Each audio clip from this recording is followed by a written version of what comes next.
Hello everyone, I'm George from Ireland.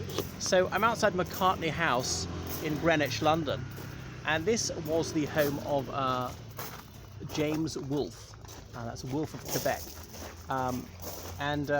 So Wolfe was an unusual figure, rising to such great fame, dying at the age of 32, and it's thanks to him, or no thanks to him, that Canada ceased to be a French colony, became a British one. There is a blue plaque here somewhere, but I can't see where it is.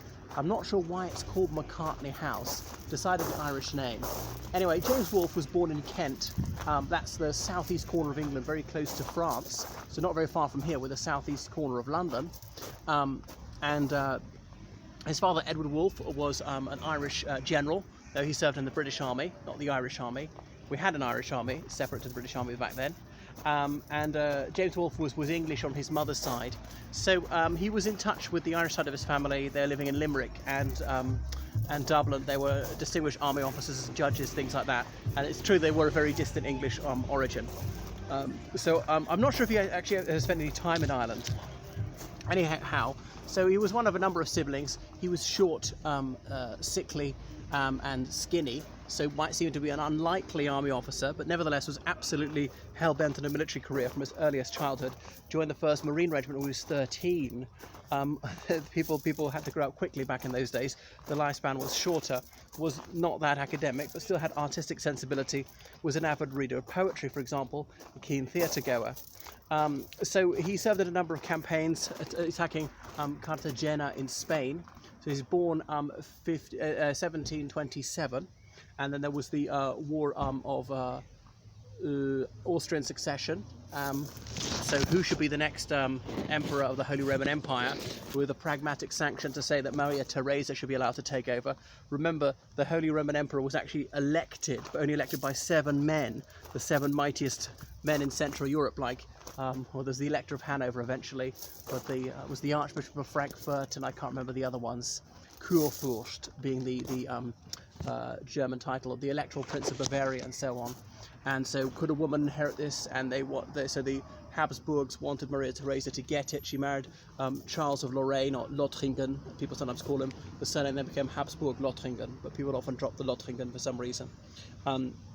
Anyway, eventually it was allowed. It did happen, and Maria Theresa gave her name to the coins which were struck in her reign. And these coins, though minted in the Holy Roman Empire, were considered valid. They were legal tender as far away as Arabia. I remember finding some in Saudi Arabia when I was 9. Okay, so back to this James Wolfe. So he served there. He fought in what was then known as Flanders. Well, it's still called Flanders, but it's the southern half of Belgium. Belgium didn't exist as such at the time in the 7 Years' War, and later he went off to America. So Quebec was a French settlement. We often talk about Upper Canada and Lower Canada, and they sailed up the St. Lawrence River, and he had to scale the Heights of Abraham. And then the French were patrolling, thinking they might invade.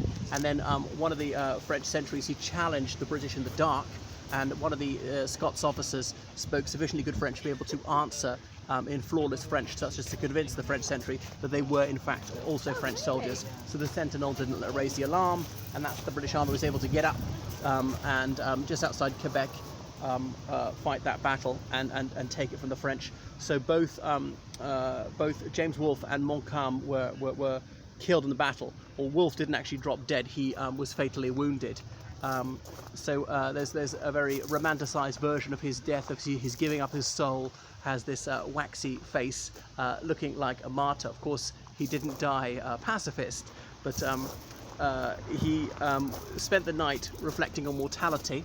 And he read Thomas Gray's ode about lines written in a country churchyard, and he said, I would rather have written those lines than to take Quebec tomorrow. Well, at least he did take Quebec the very next day, the last day of his life. Those lines about paths of glory lead but to the grave, which were often misattributed to Shakespeare. So he did great service to his country and was very much honoured. He's brought back here for burial. Ordinary soldiers is buried where they fell. And he's buried in St. Alphonsus Church close by. There's a big statue of him on the other side of here, the side of this building in Greenwich Park. What else should I say about him? Well, quite a few places named in his honour Wolfe of Quebec, the Conqueror of Quebec, or whatever you want to call him. He died unmarried. Well, that is enough about James Wolfe. Toodaloo.